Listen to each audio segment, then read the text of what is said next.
Hey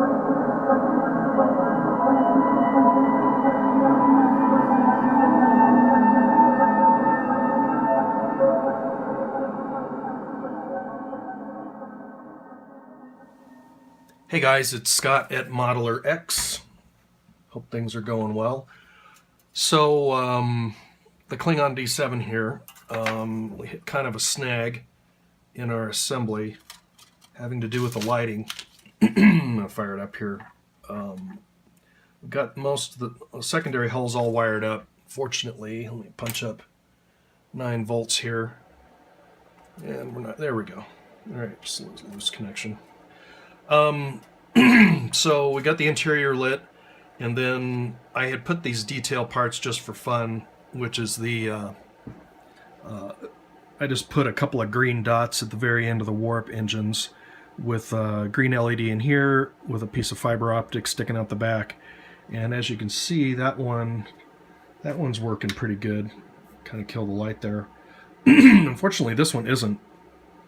And if I pull the lights down even more, you can kind of see it's just all mushed up inside of that tailpiece. And probably what happened is when I was gluing this together right in here, this end cap, I'll bet you, even though I was careful to try to keep the tester's glue away from it, it probably got in there and melted this piece, the fiber, right into the thing.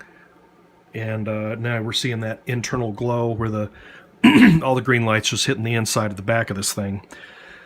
So the fix here is to, and I've started working on this.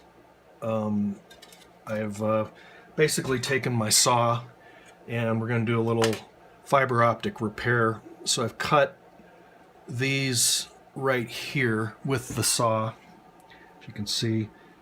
And then taking the bottom here and split that back off with my hobby knife, kind of working real carefully. And so we've kind of taken off this piece, try to keep these as straight as possible and used a flat surface so it's easier to mend when we get to that point. But you can see on the inside here that part's working good, but we get into over here and obviously that's even, you can see as I move it, it's not doing anything. So well, look, that even melted right off. So the fix here is I'm going to thread through another piece of fiber optic through the back here, and hopefully I can get that into that LED, which has been wrapped in heat, in a heat shrink, and it can translate that light outward and we should be good to go. So more on that in just a little bit. Stand by. All right, so that indeed was the problem. And so the fix was to take a new piece of fiber, which is right here. I've already inserted it. I did have to get an assortment of drill bits down here that I had to find whichever one I had used, and had to drill through this because the tester's glue had pretty much closed this whole area up where I glued. And so just drill back through, feed the fiber in, and then, since we did still have a good working lamp, fed the fiber right into there, and then I applied a little bit of this canopy glue with a toothpick, and we'll just wait for that to dry. But as you can see, the fiber's working again. We got a nice bright signal on that one, just the same as that one, which is what we were hoping for in the first place without a little surgery here.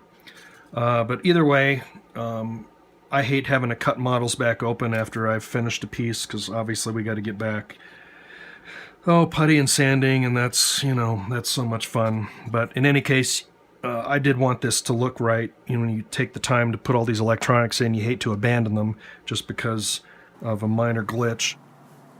But glitches happen.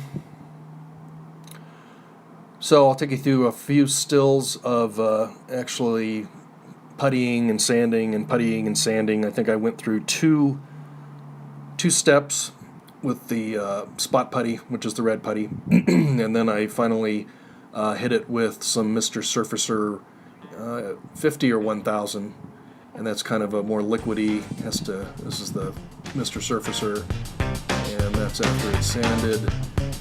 And then we got a little primer, and it looks good to go. Thanks for tuning in to Modeler X, and we will see you next time.